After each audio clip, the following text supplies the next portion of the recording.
So today we're going to answer the question, what is going broody? And some other follow-up questions. What does that look like and what do I do about it? When our first hen went broody last year, we were not sure at all what we were dealing with. We thought she was sick with something, severely ill. We just really didn't understand. She wanted even more of the rooster's attention than normal. She was getting in his face and making noises like a kookaburra, shaking her tail feathers, opening them up, fanning them out kind of like a peacock, and just otherwise not behaving like the other hens, not behaving normally. So for today, I pulled out old footage that we both took on our cell phones, my husband and I, last summer when this happened. So it'll be kind of a compilation showing you the entire process. And so I do apologize for some of the video quality there. It's going to be formatted differently because I wasn't doing YouTube at that time. But you'll still get to see everything and really get the idea of what to expect, what maybe you should look for if this is happening for you. But first, enjoy this clip of a visitor that we had in the run over the summer. So the chickens were making some crazy sounds, and I found out why. They don't like Miss Kitty Cat or Mr. Kitty Cat.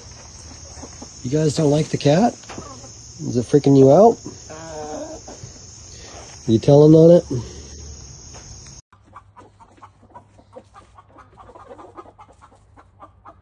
Psycho mama.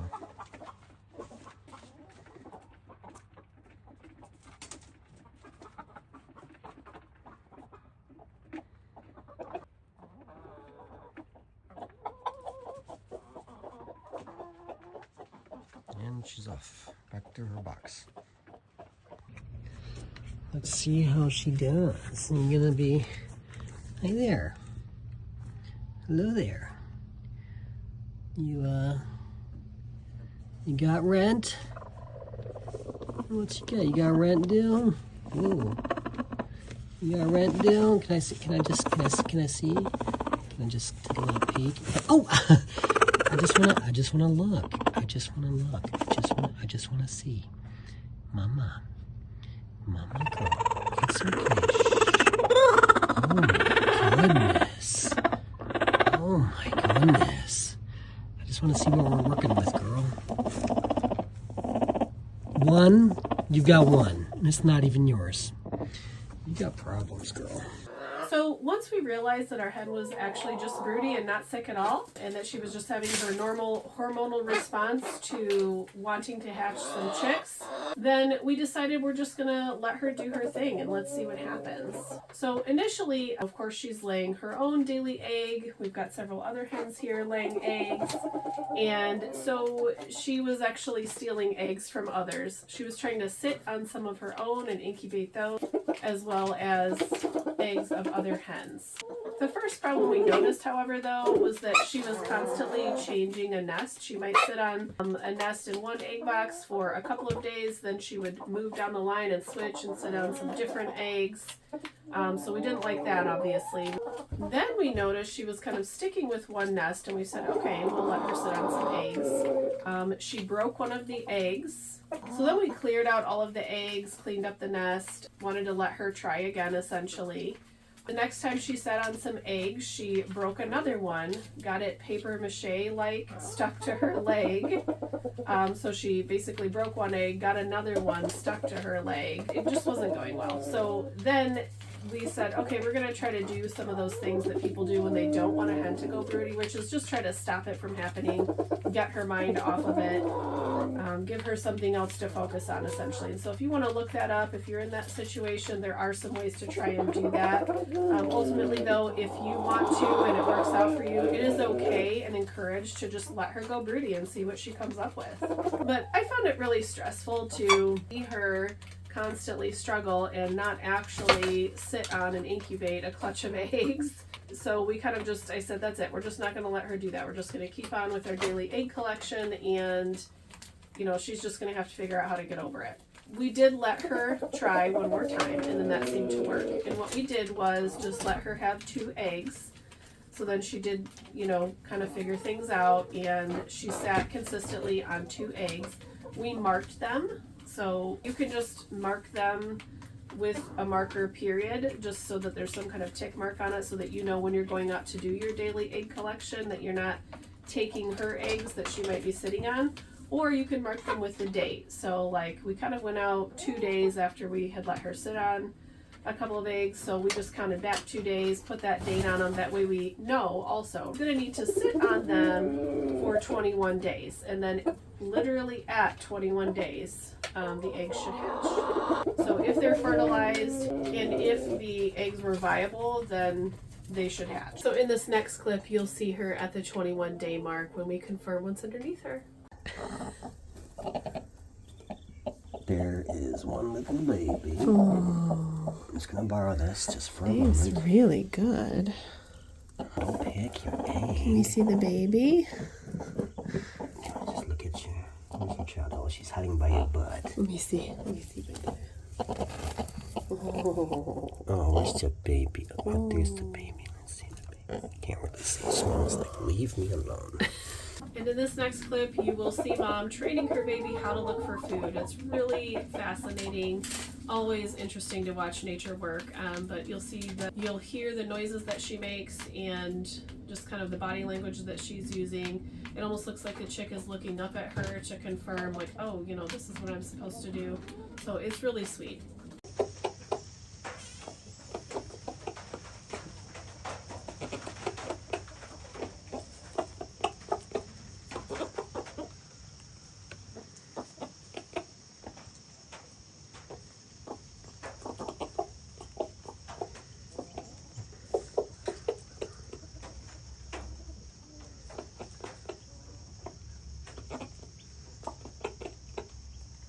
Okay, so next up is our favorite part of this whole experience. And if you have kids and you have the opportunity to do this, I do highly recommend it. You got to turn that a little bit better. Here we go. You're not laying. You're laying? We moved her in there. Let's just take a close We look. moved her so she would have some privacy. What do you think? What do we think? There's one egg in there. There's an egg. Yeah, the egg that didn't hatch. Look, she has been in there. She's been hilarious. Mm-hmm. Look at her. Hey, girl. What do you think? You know, wait. She's getting up. Huh. Interesting.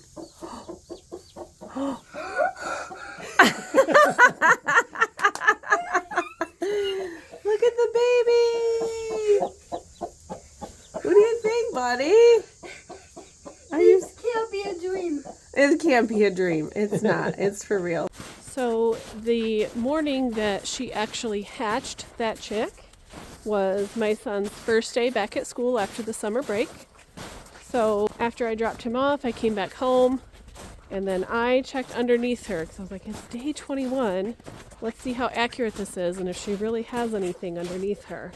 And lo and behold, she had the chick. Then my husband and I decided, don't tell my son on the car ride home. Let's get him home and let him discover it for himself. Almost not a baby anymore.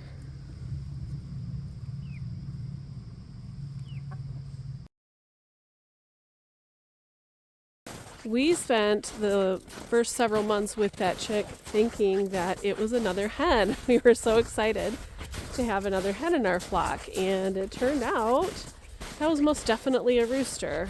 I mentioned in one other video, and maybe two, but for sure one other video, kind of the moment that I discovered that it was actually a rooster. You know, just the natural things were happening, and he was starting to mount the hens, and they were not having it. And then I realized Texas, our rooster, was chasing after this new rooster whenever he would try to mount his girls. And it was just causing a lot of stress in the coop. So he is the one that I successfully rehomed. And the kids at the new home named him Alpine because he was all white. And the last report that I got was that he was doing very well at his new home. And that he was a very good rooster, well behaved, and doing all of the things that he's supposed to do as a rooster. I want to tell you one other funny situation about this broody experience that we all had. Before I do that, I just want to remind you to please like, subscribe, check out the Buy Me a Coffee link in the description of my video, and don't forget to share my videos and my channel. That's what helps us grow, and I really appreciate it. So the funny story about this whole thing is that the chick that she ended up hatching and the other one that we let her sit on, by the way, that did not end up hatching, must have been something wrong with it, those were not even her eggs. So this baby, this chick that she hatched and helped raise, wasn't even biologically hers. So obviously the dad was Texas, our rooster, and the mom was actually one of those pure white American breast chickens. So it just goes to show that, you know, adoption is a thing in nature, whether they mean to do it or not. But that was something that was a really neat part of the process that I wasn't expecting. All right, guys, thanks again. And even though the sun is out and shining here and it might look like I'm warm and comfortable, I am absolutely not. My hands are freezing. My face is going to start to feel frozen as well in a few minutes. So I'm going to say goodbye. Thanks again for watching and have a great day.